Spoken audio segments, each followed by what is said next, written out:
Today's video is brought to you by Oxedo LED lighting. You might think that you can see just fine at night. Well, I did too, until I did this little upgrade. As you can see from this footage, here is some before Oxedo LED lighting, and here is some after Oxedo LED lighting. The difference is amazing. With high brightness and easy installation, Oxedo LED lighting is definitely the route for you. They're easy to install, and they're available for all makes and models. Click on the link in the description below and enter promo code 612motorsports at checkout to get yourself 15% off. Now back to our video. Hello and welcome back to another episode of 612 Motorsports. In today's episode, well, we're still in Florida.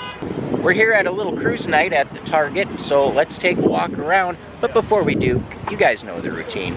Leave a comment, a thumbs up, hit that subscription button, all that stuff, super helpful and very greatly appreciated. Just completely off subject, I love that little vet right there. I love it. That thing is mint.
Well, that's going to wrap things up for us here today at the Target show. I hope you enjoyed. There was a few nice things here, a few things I haven't seen before, but I tell you what, nothing beats looking at classic cars outside in December. So with that being said, as always, stay positive, work hard, and make it happen.